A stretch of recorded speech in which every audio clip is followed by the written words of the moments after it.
Part 10, a long 1,100 kilometers beat to windward, from Tikopia to Fiji, where we say goodbye to Rolly and Robin, and meet up with family.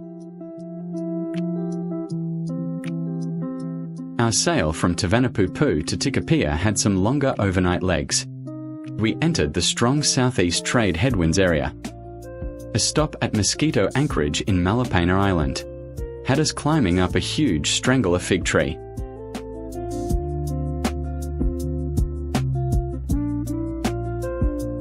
But mostly, it was for the coral diving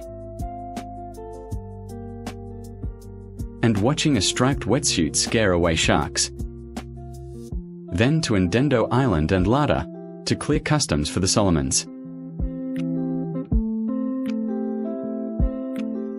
Then sailing in strong headwinds showed that some sails needed repair and strengthening. At Vanikoro, we found the memorial to La Perouse and dived on the wreck of L'Astrolabe, where I recovered a piece of copper sheathing. Then it was Tikopia. We entertained the school with slides and movies.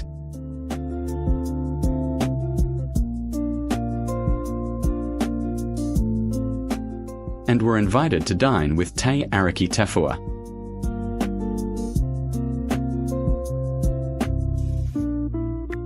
Finally, we said goodbye to Tikopia and the main chief, Te Ariki Tafua.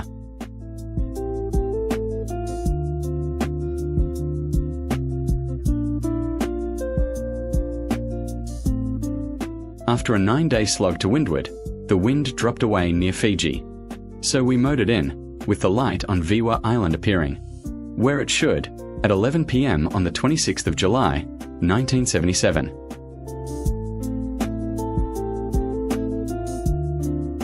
After passing Yasawa at 11:30 p.m., it was 80 kilometers of calm Nandi waters and coral, to Lautoka, to clear customs for entry into Fiji.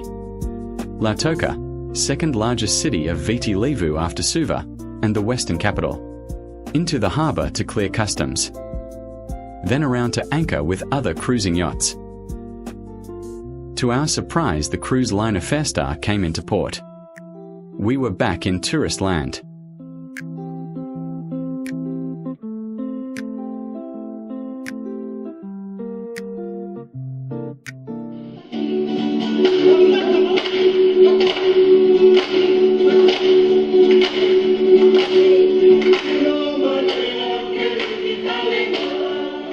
A bula, welcoming, performance for the cruise passengers.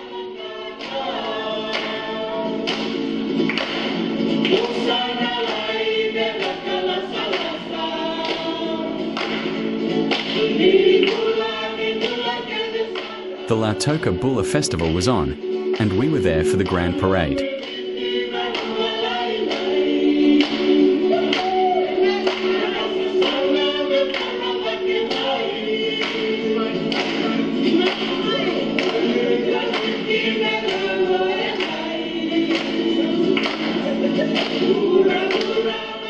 Miss Bula, and done.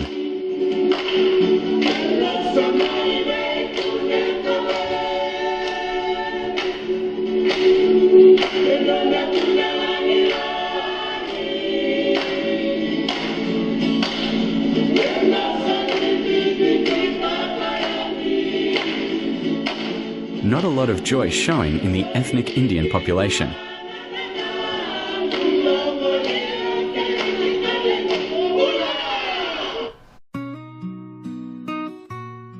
Back in the days when Qantas flew to Fiji and refueled, on the long flights to the USA.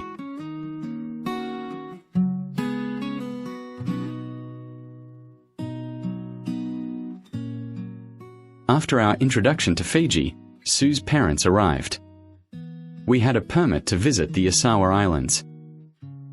Heading for Wea, an island we passed on our way in at night. Rolly and Robin were gracefully sleeping on deck under the awning. Of course, now every anchorage is to shoot the southeast trade winds. We met some local school children. 2 of their teachers came aboard for some refreshments. a small inter-island ferry.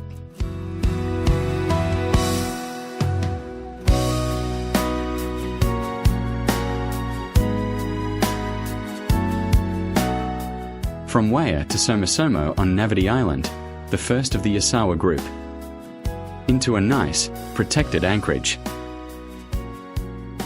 But as we found, also a stop for the 3-day tourist cruise boats.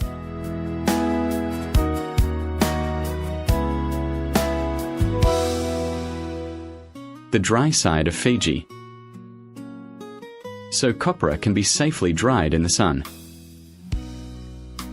The locals put on a special show and meal ashore for the cruise boat tourists. We explored the Yasawas, moving up as far as Sawa-i-Lau Island, where we dived into the caves. The local Yasawans were heavily into the tourist trade.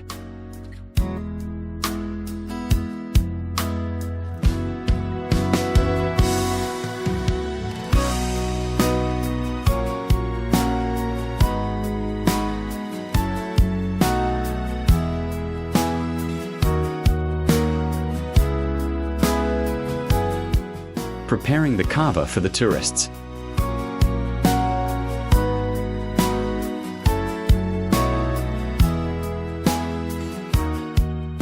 Back in 1977, the Sawa-i-Lau caves were only accessible by diving through an underwater tunnel. Once through the tunnel, the cave ceiling is open to the sky through a gap, but inaccessible this way due to the steep walls and overhang.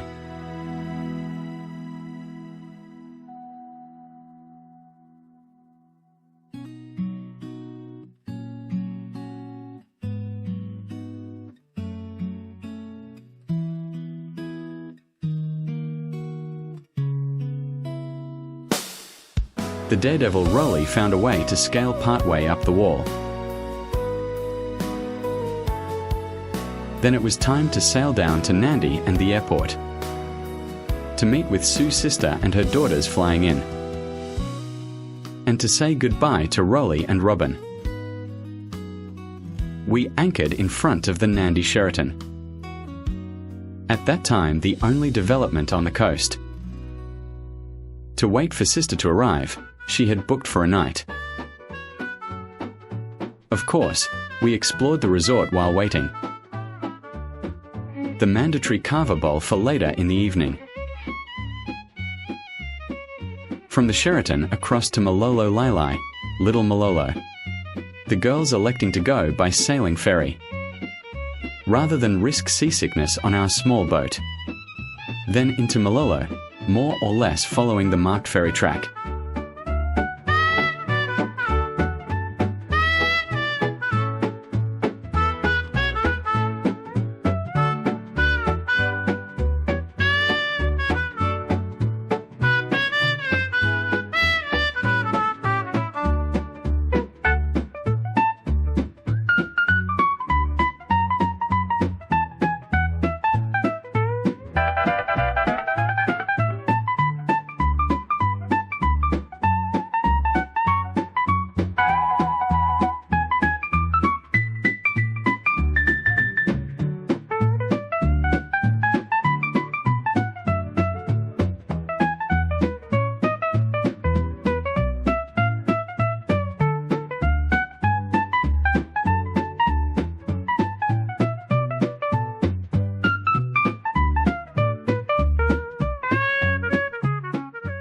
We said goodbye to Sue's parents